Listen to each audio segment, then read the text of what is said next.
Hi, everyone, and happy Thanksgiving to you all. This is going to be your Thursday video report, and I am here to make your holiday magnificent because I know you all woke up this morning and the most pressing thing on your mind was who's going to win that damn Egg Bowl clash between Mississippi State and Ole Miss. I know most of you thought how much food you're going to eat. I should have started my diet yesterday. Is my mother-in-law going to drive me crazy because I've got to sit at the table for 3.5 hours?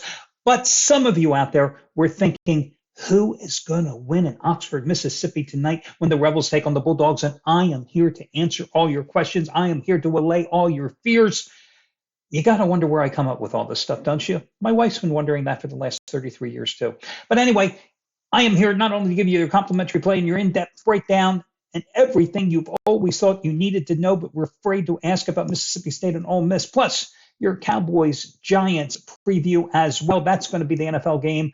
I'm going to break detail for you because I don't give a damn what happens in the Lions and the Bills because I'm not even going to watch the game. And of course, the Vikings and the Patriots happens to be my best bet. Before we go any further, I'm going to take a breath and make sure that you go ahead and subscribe to the channel down there in the corner so you don't miss another episode. And you also are always going to be alerted to when Rick Torino and I have the latest college football preview show, which is already up and available for this week, by the way.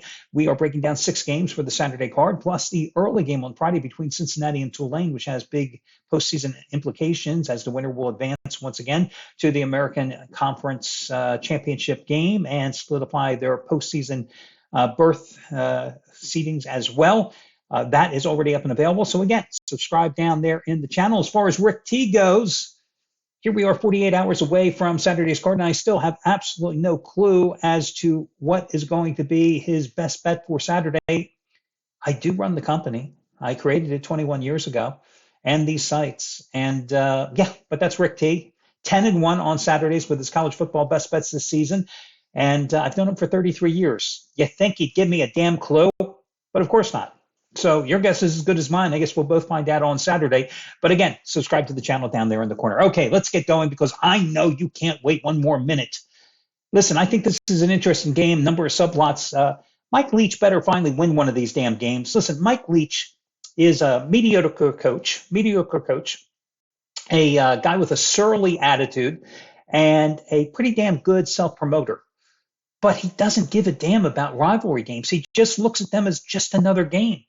And look at his record. When he was at Texas Tech in Lubbock against University of Texas, against the Longhorns, 2-8. When he was at Washington State in the Apple Cup, 1-7. Here, since he arrived in Mississippi State against Ole Miss, 0-2. Now, he may not care about rivalry games, and that may be okay in your neighborhood, but in Mississippi, that doesn't play well. And when your AD just left and took the job at Auburn, well, that doesn't bode well for your future security either, because when your guy, the guy that hired you, leaves town, oh, that's not good. And especially when you had a veteran team with a 3-year starting quarterback and you started off 5-1 and now you're sitting at 7 wins, you better win one of these damn games. Now, here's the thing. You win tonight and you win a bowl game where you're looking at the most successful season Mississippi State has had since Dan Mullen left a few years ago to take the Florida job. But you better win sooner or later. Now, on the flip side, you have the subplots involving Ole Miss. A couple weeks back, they had that heartbreaking come-from-ahead loss to Alabama at home. Then they go to Arkansas and they have their asses kicked. Is it because they were in the classic letdown situation, or maybe I should say, or because of all the whispers growing louder that Lane Kiffin was soon to abandon the program? Now, Kiffin, earlier this week had the players-only meeting where he addressed those issues. Was he going to leave? Has he already been offered the job? Has he accepted the job? It's all a matter of semantics. Wouldn't surprise me at all if tomorrow he announced that he is going to Auburn. Who knows what the real deal is? Has it affected the players? Who knows? We're never going to get the story. However, I think we're getting tremendous line value here because if Ole Miss had won, if Ole Miss had at least made it a competitive game at Arkansas, this line tonight is 4.5. Instead, we're getting Ole Miss -2. I think the home field advantage counts for everything in this series, in this matchup. If the atmosphere tonight, which I expect will be just as robust as it was against Alabama a couple weeks ago, huge benefit for the Rebels. For Mississippi State to win, they have to be able to run the ball because Ole Miss can't stop the run. That defense is pathetic. Gives up over 165 yards a game on the ground, gave up 335 yards rushing to Arkansas last week. Problem is, with that air raid attack, Mississippi State says, I don't even know if I want to run the ball. 5 of the first 6 games this season, they ran the ball effectively. In the last 5 games, only twice have they managed over 50 yards rushing. Think about that. Only twice over 50 yards rushing the past 5 games. So I'm going to go with Ole Miss here and lay the 2 points. Of course, if this line moves up to 3, I would naturally buy down the half point. In the NFL, you've got the Cowboys, a 10-point favorite at home in a series they've absolutely dominated. Week number 3, they went to MetLife Stadium. They rallied for the 23-16 win, a game that Cooper Rush started.